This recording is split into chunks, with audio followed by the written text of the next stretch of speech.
Subscribe to our channel by clicking the subscribe button. Click the bell button and enjoy the latest uploads from our channel. اعوذ باللہ من الشیطان الرجیم بسم اللہ الرحمن الرحیم اللہم صلی علی محمد وآل محمد۔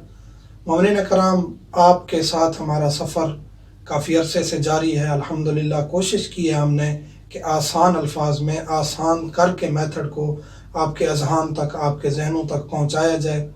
آپ کا فیڈ بیک آیا، آپ دعا دیتے ہیں، آپ کمنٹس کرتے ہیں اور اس میں اتنی دعائیں دیتے ہیں تو بہت خوشی ہوتی ہے اور یقین ہوتا ہے کہ آل محمد کا درس ہم بھیج رہے ہیں اور مومنین کے گھروں تک یہ پیغام پہنچا رہے ہیں۔ اور تمام مومنین کے لیے مولا امیر کائنات کے حرم مبارک میں، جوار مقدس میں دعا گو بھی رہتے ہیں۔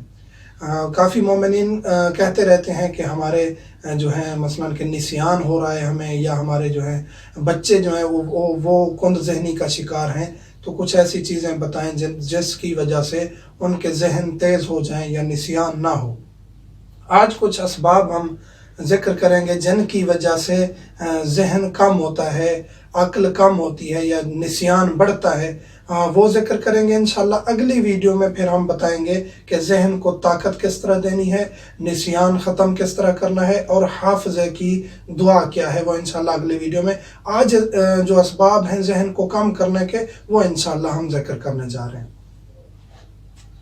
کھڑے پانی میں پیشاب کرنا، پانی جو کھڑا ہوا ہوتا ہے، جیسے کہ کوئی بھی تالاب ہے، کوئی بھی کھڑا ہوا پانی، حتیٰ کہ کسی ٹب وغیرہ میں یا کوئی بھی کھڑا ہوا پانی ہے، وہ جاری نہیں ہے، پانی کھڑا ہوا ہے، تھوڑی مقدار میں ہے، زیادہ مقدار میں ہے، تو وہاں اگر پیشاب کریں گے تو ذہن کم ہوگا۔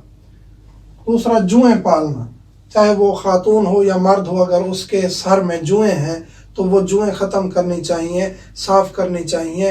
اگر جوئیں بڑھتی جائیں گی تو آپ کا ذہن کم ہوتا جائے گا۔ تیسرا ہے پنیر کثرت سے کھانا۔ یہ جو پنیر ہوتا ہے، اگر اس کو آپ کثرت سے کھائیں گے تو اس سے بھی ذہن کم ہوگا۔ کھٹا سیب کھانا، کھٹے سیب کھانے سے بھی، یعنی کھٹی چیزیں کثرت سے استعمال کرنے سے بھی ذہن کم ہوتا ہے۔ اسی طرح دھنیا، سبز دھنیا جو ہے، اس کو آپ کثرت سے اگر استعمال کریں گے تو اس سے بھی ذہن کم ہوتا ہے۔ اور قبروں کے کتبے پڑھنا، یہ جو قبروں کے اوپر لکھا ہوا ہوتا ہے نا، فلاں فلاں کا بیٹا، فلاں مرحوم، یا اشعار وغیرہ، اگر کوئی قرآن کی آیت لکھی ہوئی ہے تو پڑھ لیا، کوئی مسئلہ نہیں ہے، لیکن باقی چیزیں پڑھنا جو ہے، قبروں پہ بیٹھے رہنا، بیٹھنے سے کوئی مسئلہ نہیں ہے، لیکن ان کے کتبے پڑھتے رہنا زیادہ، تو اس سے بھی ذہن کم ہوتا ہے۔ دو عورتوں کے درمیان چلنا، دو عورتیں ٹھہری ہیں، جان بوجھ کے ان کے درمیان گزرے ہیں، آپ جان بوجھ کے کوشش کریں دو خواتین کے درمیان سے نہ گزریں، یا آپ خواتین کے ساتھ جا رہے ہیں، چاہے وہ آپ کی بیویاں ہیں، بہن ہیں، مائیں ہیں، تو آپ ان کے درمیان نہ چلیں۔ کوشش کریں خواتین کو ایک طرف کر دیں اور آپ سائڈ سے ہو کے یا آگے چلیں۔ دو خواتین کے درمیان چلنے سے بھی ذہن کم ہوتا ہے۔ اور چوہے کا جھوٹا کھانا، چوہا کسی چیز کو کاٹ جاتا ہے تو اگر اس کا آپ جھوٹا کھاتے ہیں تو اس سے بھی ذہن کم ہوتا ہے۔ یہ وہ چیزیں ہیں جو اہل بیت علیہ السلام نے بتائی ہیں۔ جو مراجعہ کرنا چاہتے ہیں، کتاب تہذیب الاسلام اردو میں ہے، وہاں سے بھی آپ دیکھ سکتے ہیں۔ انشاءاللہ اگلی ویڈیو میں ہم ذکر کریں گے کہ ذہن کو تیز کون سی چیزیں کرتی ہیں، اور حافظے کی دعا، چھوٹی سی ایک دعا ہے، وہ بھی ہم ذکر کریں گے انشاءاللہ۔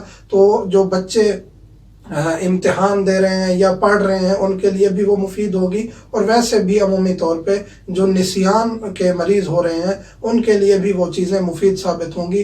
مومنین سے ایک دفعہ پھر گزارش ہے، ہمیں دعاؤں میں یاد رکھا کریں۔ الحمدللہ رب العالمین۔